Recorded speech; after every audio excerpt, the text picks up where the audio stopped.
And we continue our coverage now on the capture of Saddam Hussein. People all over the world celebrating the capture of the ex-dictator of Iraq, but nowhere with more joy than in Iraq, a country he ruled with murderous ruthlessness for years. Dr. Azam AlWash is an Iraqi exile and the director of the Eden Again project. He joins us live from Baghdad. Thanks so much for being with us.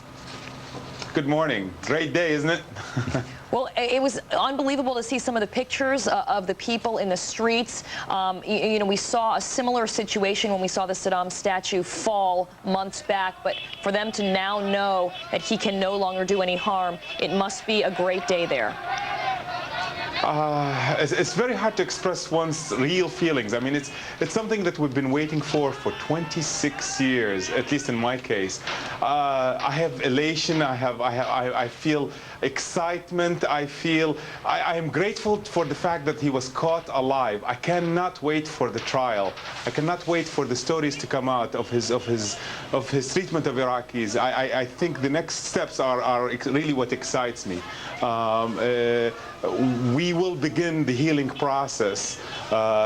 This capture ends a very bad chapter in the history of Iraq, and now we have to look forward to what comes next.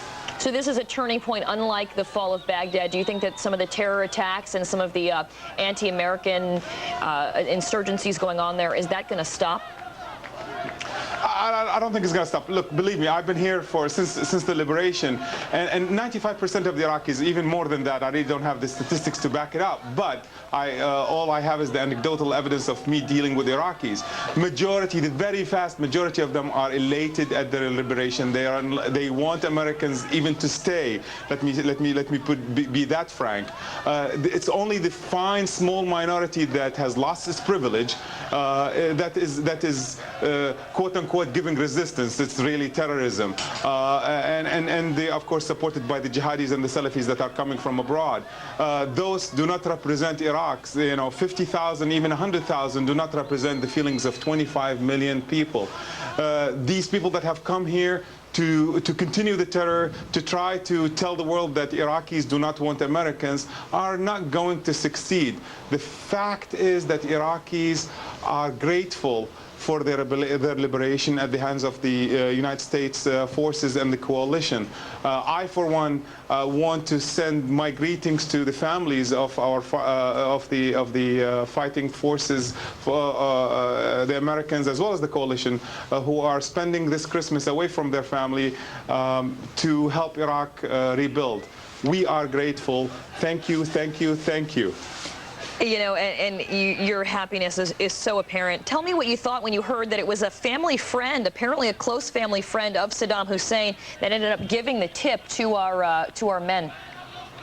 It's inevitable. I mean, you know, it's obviously he's been hiding in amongst his tribesmen. Those are the only ones that are close to him. You know, $25 million is enough, I suppose, to buy the loyalty of anybody that supported him. It tells you something about his supporters. You know, it's immaterial. Let's look forward to the next steps. You know, and a lot of people just couldn't believe after Saddam Hussein has called on so many people to give their lives to the cause and to blow themselves up and to fight Americans. He didn't even pull the pistol out of his pocket. I tell you, I talked to one guy today that said, you know, it's really very sad, and I was kind of surprised. Why are you saying that? Trying to interrogate him as to, you know, what's the reason? He says, you know, we've wasted 25 years, and here's a man who did not even have the guts to pull the trigger. I want to correct your previous interviewer or interviewee was saying that it was a spider hole. It's really a rat hole. Very, very apropos for Saddam. Yeah, and as we said, just taking a look at those pictures, it really is ironic. I want to thank you so much, Dr. Azam AlWash, an Iraqi exile, and good luck to you. Thank you. Merry Christmas. From now on, we'll change this spider hole to rat hole, as per his wishes. Well, new information about what's next for Saddam. Word now The former dictator may not face the death penalty despite all of the atrocities, 30 years of them. Senior correspondent Rita Cosby is live in the newsroom. Rita, can you explain why that is? Yeah, this is pretty incredible. I've talked to two senior U.S. officials who are deeply involved as to what happens to Saddam Hussein next. And they both pointed out that there is a chance that he may not face the death penalty, despite, as you point out, 3 decades of atrocities. The reason is Paul Brenner, of course, who's overseeing the U.S. official overseeing all the operations there in Iraq, suspended the death penalty during this period of occupation. Now, the Iraqis can change that when they take over, when they gain sovereignty of their country, which, of course, we expect will be probably in June, maybe even sooner now, based on what's happened today with Saddam Hussein. And at that point, they can change it.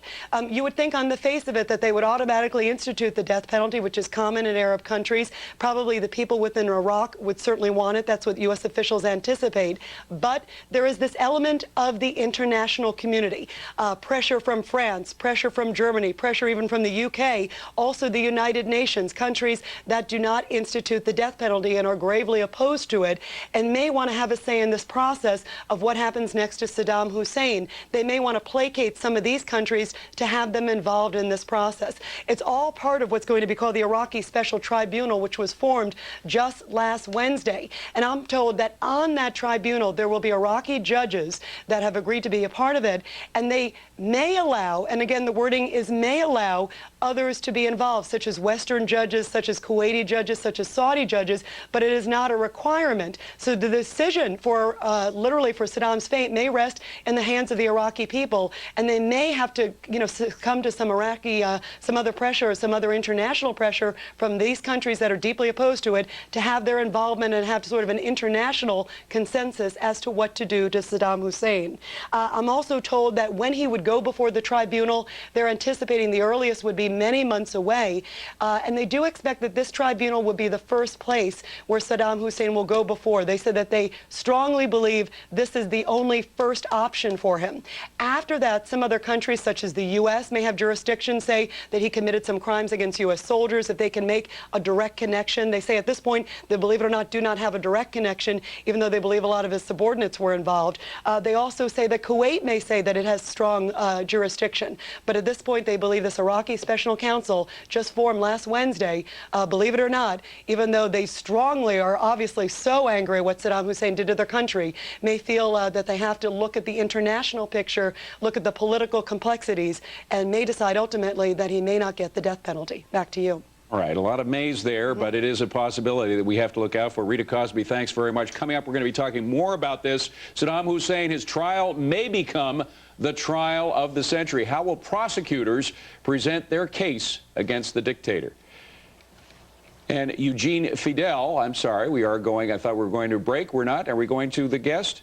All right, we're going to go to the guest now to talk about this. Eugene Fidel is a veteran military lawyer. He's also president of the National Institute of Military Justice, joining me now from Washington. Let's talk about this breaking development that Rita Cosby was just discussing. When she was mentioning it, I was thinking of Israel and a man named Adolf Eichmann, who was captured by the Israelis. Now, the Israelis generally do not condone or approve of capital punishment in their judicial system, but for this particular Nazi, they did allow execution, capital punishment. Might this one be the one exception that proves the rule against capital punishment in the new Iraq?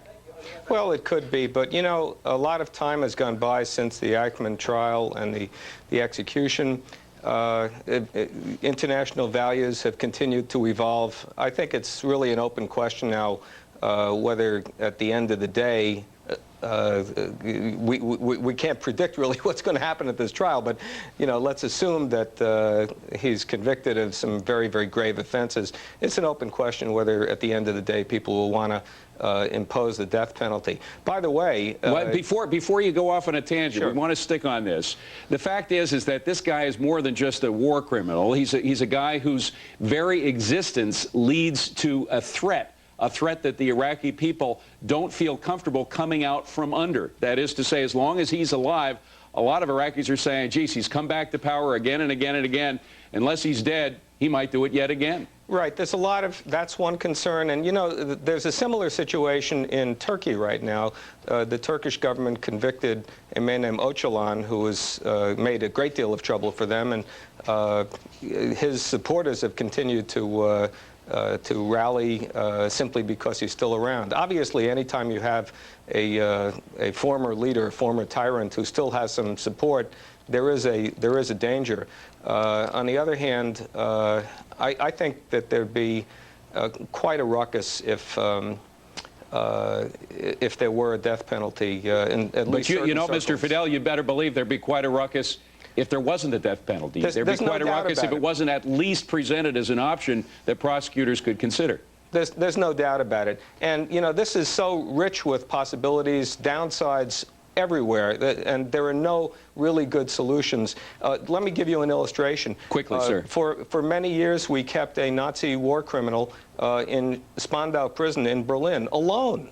What are you going to do with Saddam Hussein, you know, if he gets a life sentence, let's say? I mean, where's he going to be? There are so many issues that are going to have to be resolved, and hopefully all this will be an opportunity for the Iraqis to take charge of their own fate, to show that they can administer justice in a way that engenders public support and public confidence in the administration of justice. All right. Mr. Fidel, we very much appreciate you coming in. Eugene Fidel, former judge advocate, thanks a lot. Kieran? My pleasure. Well, we have another quick programming note to tell you about. We want to remind you to please stay with us throughout our special primetime lineup tonight, 6 p.m. Eastern. Britt Hume, our Washington managing editor, will host Special Report. Then Shep is here, 7 p.m. Eastern with the Fox Report. He'll bring you up to date on the very latest on the capture of Saddam. 8 p.m. Eastern, it's Bill O'Reilly. He's here with a special live edition of the O'Reilly Factor, and we don't want to miss Bill's take on today's historic events. And Shep's pulling some double duty today. He's back again at 9 p.m. with an hour-long special on the capture of Saddam Hussein. At 10 p.m., Geraldo Rivera takes the reins with At Large. So stick with Fox News Channel for continuing coverage for the rest of the day and throughout the evening. Thanks so much for being with us this afternoon. And Rita Cosby and a familiar face, Tony Snow, is going to be coming up right after this. Stay with us.